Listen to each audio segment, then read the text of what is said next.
We are a POS lender. We help retailers grow their sales by offering financing to their consumers. So giving them the opportunity to pay for something either down the, deferred payment or break it up into equal payments. We actually have two customers. One is the retailer, who is our initial business partner, but through the structure of our business, we end up with a consumer as our ultimate client. So our salespeople are working on onboarding and convincing more retailers to switch to us. But at the end of the day, we end up with a consumer with a $4,000, $3,000 financing plan and a credit card with us. So we have that sort of dual consumer. Our competitors are big players. We compete against big financial institutions, and we're lending money to a consumer, but ultimately we're paying a retailer. So they have to have faith that they'll get the money from this new upstart company that you're talking to. One of the challenges we had early on was convincing them that we were well enough funded that they didn't have to worry about getting their money. You really couldn't convince a relatively large retailer that they should switch from a large Canadian bank to us. So we initially started with very small retailers, individual locations, one location furniture store, two location electronics store, and really had to get up to about 1,000 locations across Canada using our service before we felt that we had the credibility to target a larger retailer. And that's when it happened to us after spending about a year just working with smaller retailers. Moving from smaller to larger did require us to change who and how, both from salespeople and who the target was. We also had to change around the people too, because selling to the CFO of a retailer is quite a different sales cycle and sales approach than selling to the owner of a single location retailer.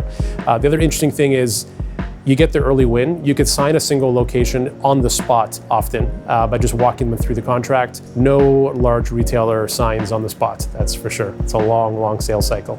And that's one of the challenges too, is the payoffs are big, but the sales cycle is really long.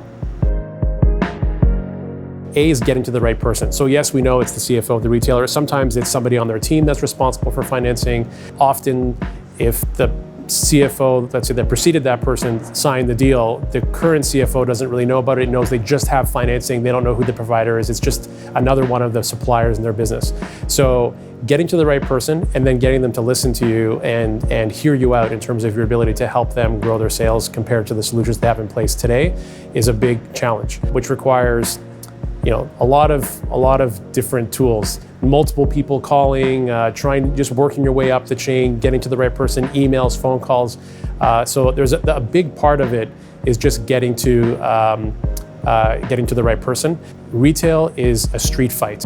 Royal Bank of Canada is going to make $2 billion next quarter. They'll make $2.15 billion a quarter after that. They'll make $2.21 billion a quarter after that. And it doesn't really matter what individuals do for the most part, because the inertia is there, the foundation is set, they're on a 10-year plan. For that to go negative takes quite a bit of stumbles across a lot of divisions in the company.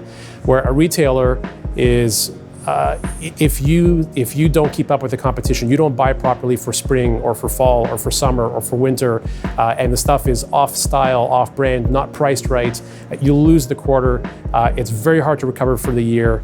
A lot of retailers are relying on a particular season to create most of the cash flow for them to fund the next part of the year. A couple of quarters of missteps and you are in big trouble. That's kind of street fighting, which is a little bit foreign to those of us that come from the financial services industry, needs to be respected, recognizing that a lot of retailers are fighting lots of fires at any given time.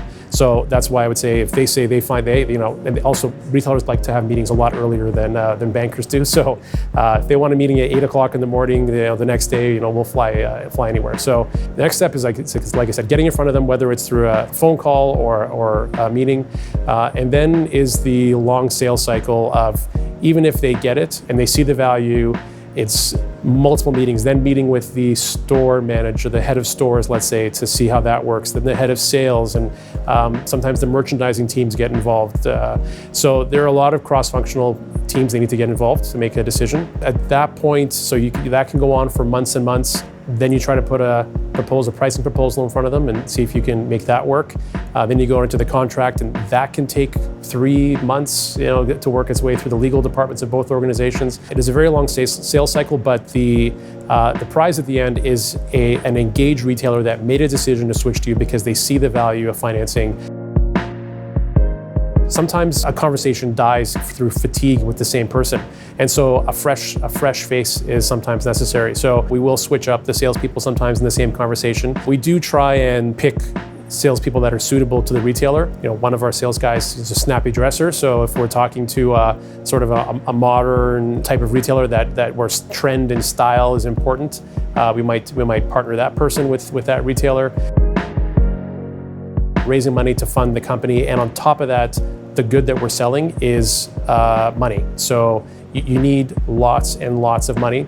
I actually believe that a Netflix, an Uber, a Facebook, those kind of companies that are heavily capital intensive because of the pace at which they're growing, those kind of companies would be very hard pressed to make a go of it in Canada, because the first question most investors ask is when you're getting to cash flow break even. The faster way to get to cash flow break even is to contain your growth as much as possible, so you can sort of start to keep your costs low, don't invest in growth, and just try and get to break even. The problem is somebody else will copy your idea, and in the country someone will copy your idea, never mind in the foreign market where they just steal your idea and replicate it and off they go. So that is a very big challenge.